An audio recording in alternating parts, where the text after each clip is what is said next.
Hello, Goop and Talk. Hello, Goop and Talk.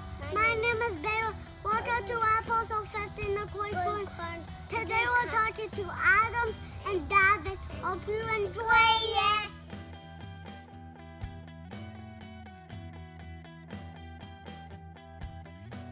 In October, November, we'll be 27. Yeah.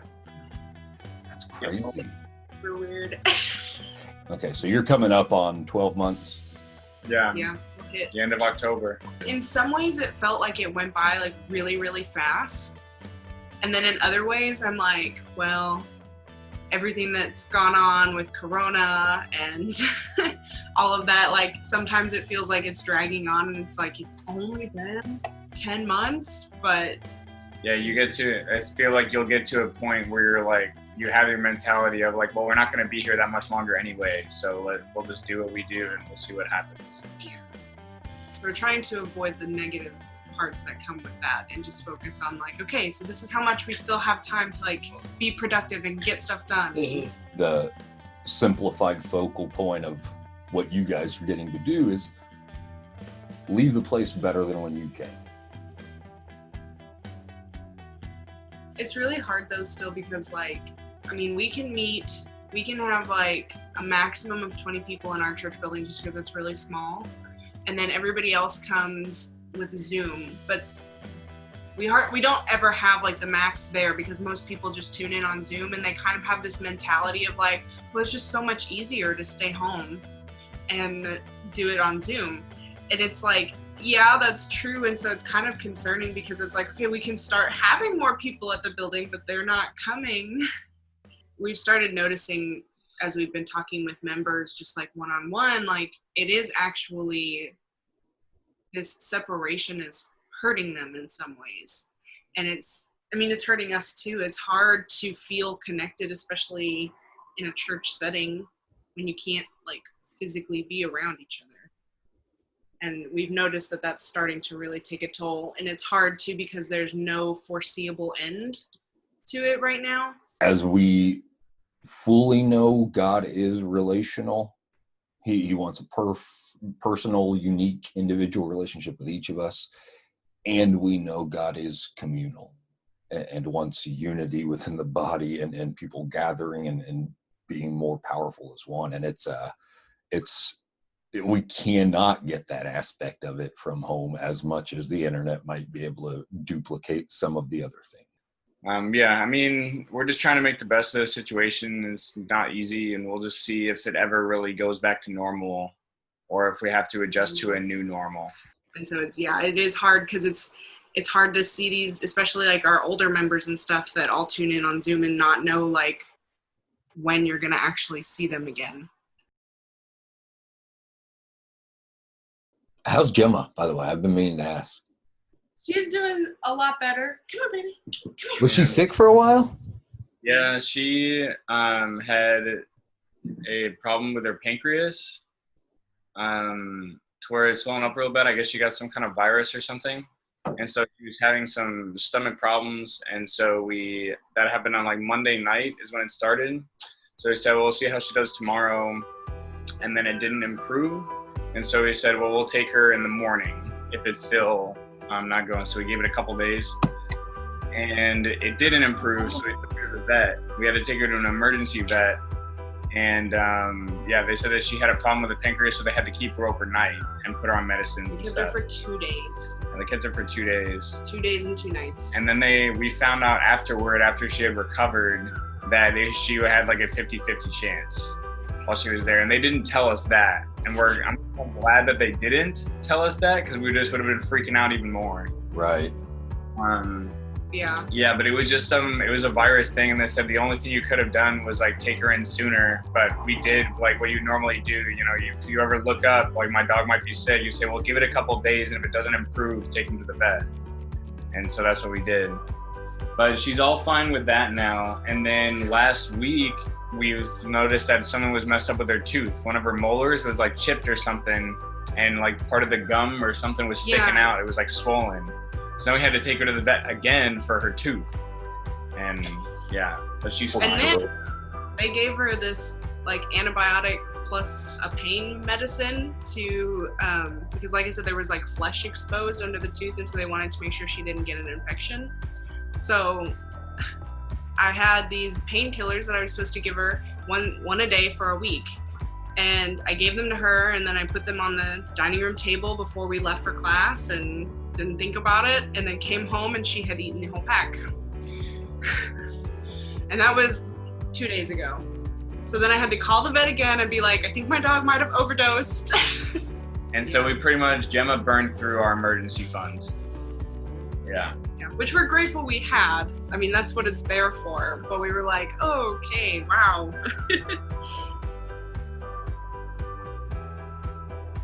Biggest challenge that you've encountered regularly, and maybe biggest surprise? I don't know, it's hard. I feel like we have challenges that we expected, and then there were things that we definitely like weren't totally prepared for. That like we kind of had an idea, but there was no really any way to know for sure like how it was going to affect us. And I think like for me, one was I knew that church culture was totally different here. I don't think there's not really a way to like prepare for that until you're in it. Everything that I know and am used to when it comes to worship and just my spiritual relationship and all of that, and my relationship with my church families, and then have a completely different culture that views it differently and is just acts it out differently, and to like kind of make that adjustment to where it's like, oh, okay, like I have some things that I need to figure out. And like just one example would be like coming from New Hope, where everybody is like, they're just like overwhelmingly loving and want to be there to help you. And they embrace this mentality of like, you're broken, I'm broken, we're all broken together, and we're gonna just make it work. Whereas here, it's so much more, I would say like formal in a way, which is not a bad thing, but it's a completely different approach. And just, I mean, part of that too comes with like German culture. People are not as, like, they don't like to hug each other and things like that. And so like, it's just kind of going into a completely different world where it's like, oh, I'm not sure exactly what the right thing to do is. Like, I made the mistake of like, we'd only been here a couple weeks, maybe a month or two.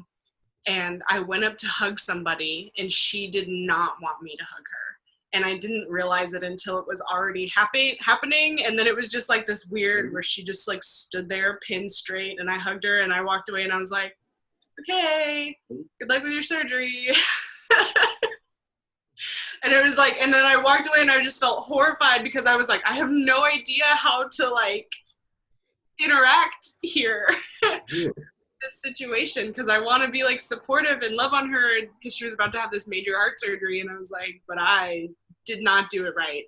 I think the biggest challenge for me has probably been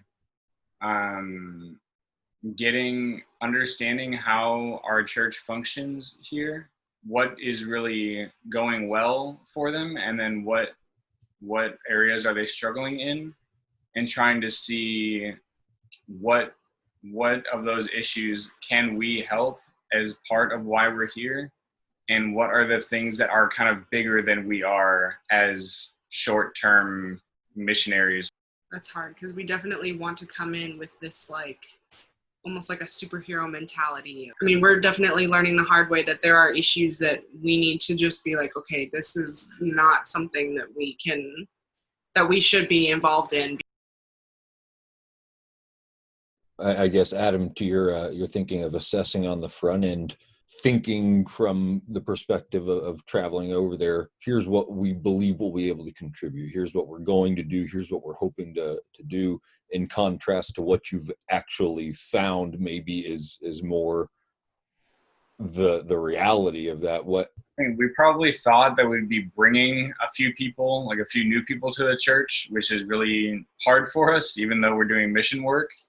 Especially just being in a new, the pandemic on top of the language barrier and just being in a new place and everything. I mean, just talking to strangers is really difficult. And then we knew we'd be doing some work with the youth. We thought maybe some refugee work, which is kind of like totally on the back burner, I think, for most of the world, or maybe most of Europe right now, because the pandemic has kind of taken priority over the refugees in a way, the refugee crisis. And It's so, still a huge issue. right, which is still a huge issue by itself. And we kind of thought that, I don't know, we would somehow be able to breathe new life in this breath of huge fresh air to this church, like right when we got here. And that is so much. It was such a simplification compared to what that actually takes in order to bring about that kind of change. That's a good way to say it. Like, we definitely had a very simple mindset of like, oh, it's going to be like a checklist. Like, we did this and we did this and we did this. And we kind of thought that just somehow by being here, our presence will instill this kind of new energy to the church. And it just doesn't work that way. We have been effective and productive. Yeah. Don't take it the wrong way. We have been. But just in different ways than originally we're thinking. Yeah. This is a really small church that doesn't have a preacher. They don't have elders yet. And they don't have any full-time employees at all. Like, they don't actually have any employees at all except for us. And so... And you kind of were talking about that idea of bringing new energy and infusion to the plant's being. But at the same time, that has to take into consideration what season the plant's in. And how far along it is. Does it have roots in the ground? Where's the soil? How there's so many elements to a plant being healthy and productive and flourishing, and getting it to that point is as important as it being there. But you can't bring that energy and stuff to the structure that you guys were hoping if the structure doesn't exist. Y'all got how many months of normal life ministry before everything got flipped even more so on its head as two Americans trying to work in Germany? November until March. And I wouldn't even say that all of that was normal, because Christmas here is like a huge cultural thing. And so like just being here in the month of December at all was like super crazy. And they kept saying like, it'll be normal after Christmas, don't worry. So like we had like a month, and then it was like December with Christmas time. And then in January we were like, okay, we started our language course, we have a routine, we have a schedule, we started having ideas and tried to plan stuff. And then end of February, very beginning of March, they were like, nope, closing everything for Corona. And so we only had a couple months where we were like, yeah, we're really starting to get the hang of stuff. And then it hasn't been like that ever since. So.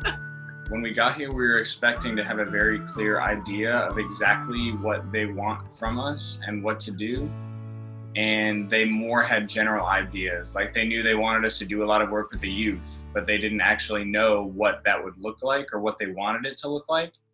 And so then it just kind of has to be like, as we come up with ideas, we tell them, and then they'll say, we like that or we don't like that. This is our first time being in like an actual ministry position.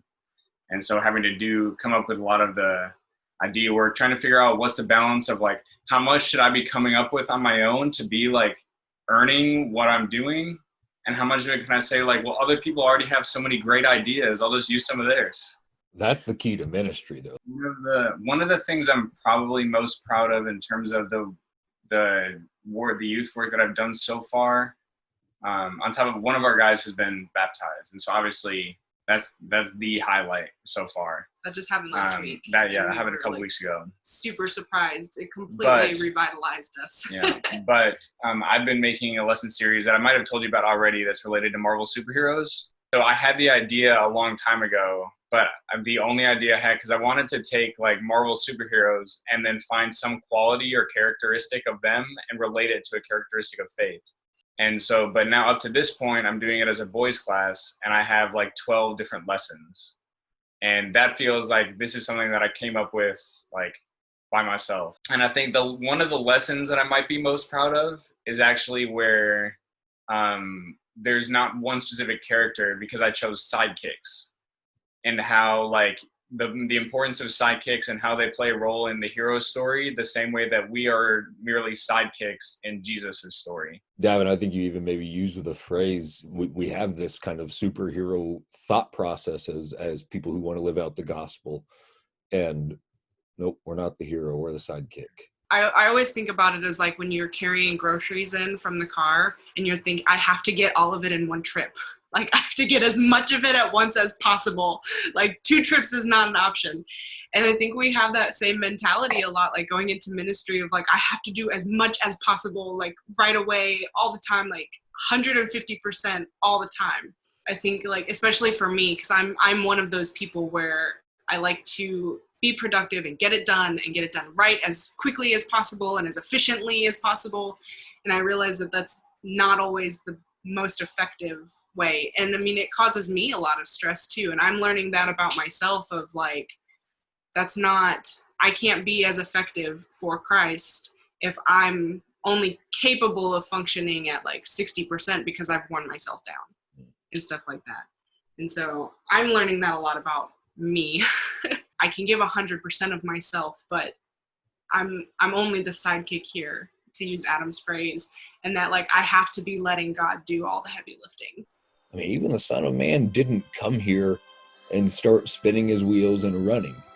Like, there is such a process to being in a place where ministry can be done effectively and pouring out what's within you and not what we just hope to give other people.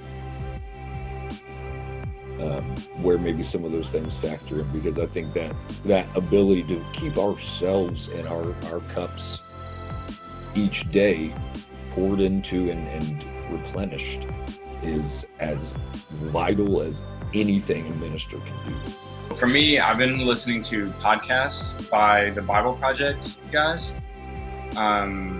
And so that's been really encouraging. There's been a couple. There was one on the book of Jonah that I did that was really, really good. And there was one on the book of Ecclesiastes that was really, really good. And there's one about work, how to get like real spiritual meaning and growth from your job, especially like gratification, I guess. And I have it downloaded already, but I'm like waiting until I can sit down and like take notes during this one, because I really want to hear what this one has to say. There's a small devotional book that we have that's that's the Jesus book. Calling. Yes. Yeah. Yes. And it was actually, it's really significant to both of us. Like, he reads it every morning and I read it most mornings and stuff, and I tried to take the time, but it was actually, this is my grandfather's copy that he left me when he died right before we moved here. Where we don't have anything to do, we just kind of like hang out together. We usually watch TV or something and relax, because even though we're together all the time, so much of our time is spent like doing some kind of work-related thing, and so we take the time to just kind of relax and be together and hang out and like enjoy the friendship aspect of our marriage. Yeah, and I think that's been hard for us, is like, because we almost have this guilty feeling when we take downtime for ourselves of like, well, there's so many other things that we could be doing right now, and if we don't pay attention to ourselves, then there's been a couple times where it's like, okay, we've worked for like a month straight and didn't have a day off and we're exhausted and we're tired, and like we just need to just stay home for one whole day and not see anybody or do anything for a whole day. It's not bad if we sit down and watch like a 20-minute episode of something and just watch a show and then go and finish our homework or do our work or any of that kind of stuff. But to like not let ourselves feel guilty about taking time every once in a while. Yeah, it's definitely tough. I mean, because when you're in ministry and you never really think about it, but just like you think about Sundays and Wednesdays and how like usually, so on a Sunday morning for a normal person, like that's when they just get to, usually they can relax and they just kind of sit and they can meditate and, do their listen, grow. And then, but if you're in ministry, Sunday is not when you get to relax. And so you get up on Sunday morning so that you can teach and stuff. And then Wednesday evening, it's like, it's already 7:30 and you just want to like chill and let somebody else like listen. But it's like, no, you're the one that's supposed to be talking. That is as good a stomping ground for the enemy to run through with people in this line of work. I think one of the most rewarding things, so on the other side, would be just, I think, like how well we've been able to connect with the youth that we're working with. I think we've been able to get some really strong relationships with them. And I think on a spiritual level, we're still trying to kind of make that connection stronger, as obviously we always are. Definitely one of the highlights that kind of distracts us from any kind of other situations going on with the church as a whole between the adults is that these kids are a bright point of this congregation. Like, we knew coming in that there was going to be like a transition period, and we were going to have to get used to people, and people were going to have to get used to us and get to know us and all of those things. And so like we kind of expected to be these outsiders for a while.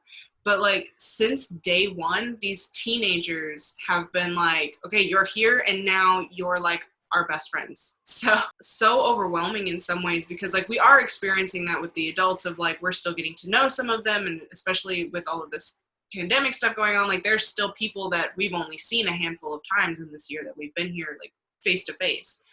But with these teenagers, like they want to spend as much time with us as possible, and we want to spend as much time with them as possible. And that has been like overwhelmingly amazing to us, and we weren't expecting it. They were just eager to have somebody there for them and to be like focused on them, and it makes it worth it for us, because like even when it's hard, it's like, okay, they're over here and we can see how much they want this from us, and that makes us want to work harder.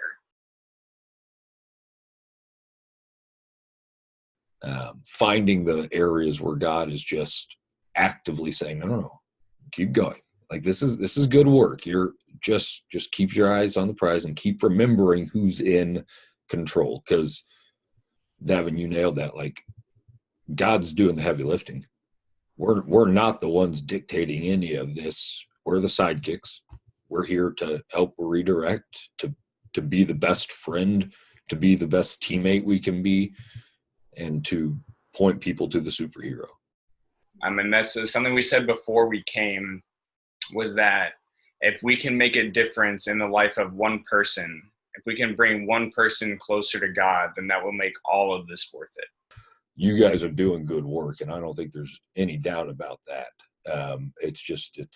It's hard to know how to assess the fields and what am I actually doing and how much is in my crop versus, did I water this seed? Did I put some sun on this seed? What? God's the one that made it grow, obviously, but I had a part in it type of thinking. And like, we have to keep in mind that like, we're only here temporarily. And so like, we have to keep telling ourselves that like, we most likely won't see results. Very many results come from our time here, because they're seeds that have been planted, and then we're going to leave, and we have to just trust God's ability to take care of them and to help them grow, and hope that we did the right thing and let him do all the hard work. And I think that's been hard for us, because like, yeah, we are very much like, you want to see results and you want to see like, okay, I'm doing the best that I can, and like I want an A+ on this assignment kind of mentality. And we have to just trust in him. And I think that's something that we are constantly telling ourselves, is like, we just have to trust him. We just have to trust that he knows what he's doing, and that he is using us in his own way to make that happen. All right, you two. Well, thanks again. We'll be in contact about all the episode stuff, but y'all enjoy the rest of your day. Talk to you soon. Yeah. You too. Have Bye. fun. See you later.